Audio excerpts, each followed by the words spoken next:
RST 频道的观众朋友们，大家好。今年因应 COVID-19 的疫情，大家外出用餐不是那么方便。RST 红心上架了新兴国军牛肉罐头及猪肉罐头，并以优惠的价格来回馈给 RST 红心的客户，让大家偶尔可以不用外食，可以在家料理。说到新兴牛肉罐头，它是台湾许多当过兵的男生所怀念的军中美味，尤其是在外岛服役或是有在海巡一线单位服过役的朋友。有句话说，兵马未动，粮草先行。国家为了养护大量的军队，为随时可能的战争做好准备，所以必须在平时储备大量的粮食及作战物资。罐头肉品因为方便食用，而容易运送及长时间保存的特性，自然成为近代世界各国所使用的军用食品。世界著名的军用罐头，应该就是 SPAM 午餐。在第二次世界大战期间，就有超过1亿磅的 SPAM 午餐罐头被美国国防部运送到海外，成为美军及美国所支援的盟军士兵重要的战争食品。因此，午餐罐头也被称为美国打赢2战时期的一大工程。而台版的军用肉罐头最知名的就是这款新兴国军牛肉罐头。生产国军牛肉罐头的新兴生技食品股份有限公司创立于1973年，成立属于行政院废除役官兵辅导委员会，就是退伍会。当时主要任务为了在战备任务上提供军方后援补给。在过去两岸军事对弈时期，曾经所谓的新战活动，新兴公司受命生产包装食品及罐头食品，提供军方进行空标及海标物资的政治任务宣传。所以这款国军牛肉罐头见证了国共对弈时期的台湾演变，也写下对台湾相当具有历史性价值一页。今天我们就为各位介绍一道简单方便快速国军牛肉罐头料理——黑胡椒牛肉烩饭。在我们 RST 红心有一位同仁也曾经在海巡单位服过兵役，由于海巡属于一线单位，当时都会配发这种国军牛肉罐头，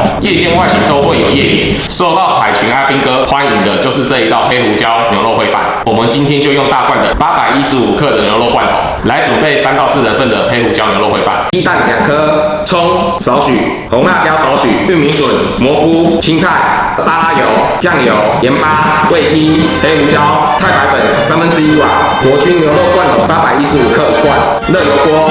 将葱、辣椒爆香，加入蘑菇、玉米笋一起搅拌约30秒，也可依照自己的喜好就地取材。将牛肉罐头及适量的水倒入锅中搅拌均匀后，煮至水滚，加入酱油少许、味精及黑胡椒，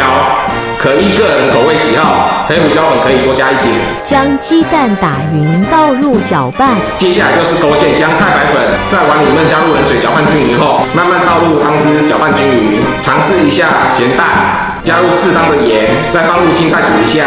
这样的牛肉烩饭就完成咯。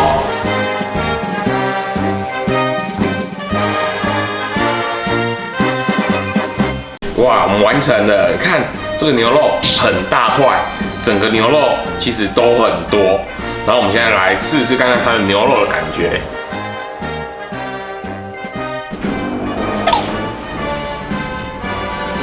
它的肉质很嫩，然后一点都不柴，也不会带很重的牛筋啊，肉质都还是有油脂的感觉。然后我们试试加饭之后的口感。